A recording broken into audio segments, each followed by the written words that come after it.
The man suspected of being behind a knife attack in the Dutch capital on Friday says he was motivated by perceived insults against Islam in the country. Authorities add a clear terrorist motive to the incident has been established.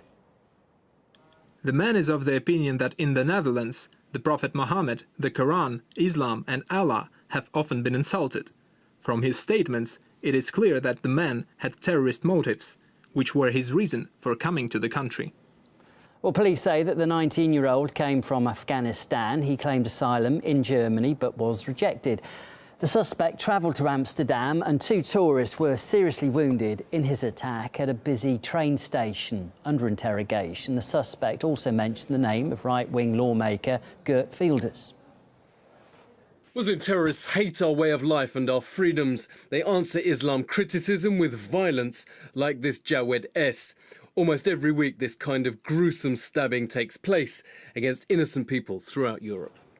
Well, Wilders had proposed plans to hold a cartoon competition to caricature the Prophet Muhammad. The initiative, though, drew widespread anger within the Muslim community, as such depictions are considered blasphemous in Islam. He'd cancelled the contest on the day before the attack, citing a security risk for the participants. So let's get more reaction now from Tim de Beers. He's a Dutch opinion and policy research expert, and he's with us now. And you're very welcome, Tim. Thanks for coming on.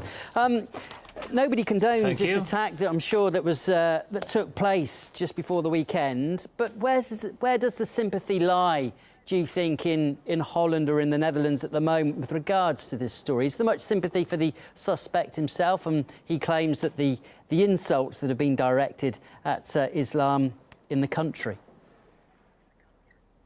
Well, for a start, I would say that the majority of the Dutch people does really support freedom of speech and also freedom of doing such a thing as making a portrait of the Prophet Muhammad. But on the other hand, there's also a counter stream really opposing this sort of provocation. Well, there has been some polls seeing that well, in this country one should be able to do everything that one wants to do, but on the other hand, when it goes a little bit too far and people get insulted, you shouldn't do that. So.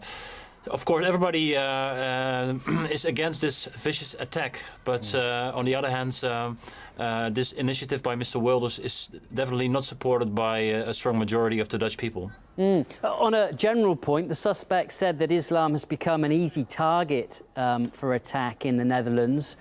Does he have a point, do you think? Well, I don't really think so. Of course, like in so many other Western European countries and the USA, the debate is going on for quite some time about freedom of speech, especially with regard to the Islam. But I would say that people are reaching more and more a compromise. And it's not like, for example, in Denmark with the Danish cartoon maker, stuff like that. We have had several incidents before with cartoon contests, and recently things have been a little bit less heated, so this comes sort of as a surprise. On the other hand, I would say that the vast majority of the Dutch people, they definitely expected an attack like this to happen once again. So in a way, I think the majority of the Dutch people think they're very lucky that only 2 people wounded. It could have been a lot worse. And is this story being regarded as perhaps a wayward individual carrying out this vicious attack, or has it opened up a wider debate perhaps about immigration too? This debate was there for a long time. One should really remember that, well, in Germany and France there have been plenty of attacks during the last couple of years. And in 2004, I mean, the writer and opinion maker Theo van Gogh, he got slaughtered by a Muslim fundamentalist, and that really shocked a lot of people. And ever since, there has been a strong debate about freedom of speech, and especially with regard to the Islam in the Netherlands. So everybody sort of expected an attack like this to happen again, but it has been quite calm for, well, 14 years in a way, and the Dutch Secret Service, Intelligence Service, they've been quite successful with preventing for an attack like this to happen again.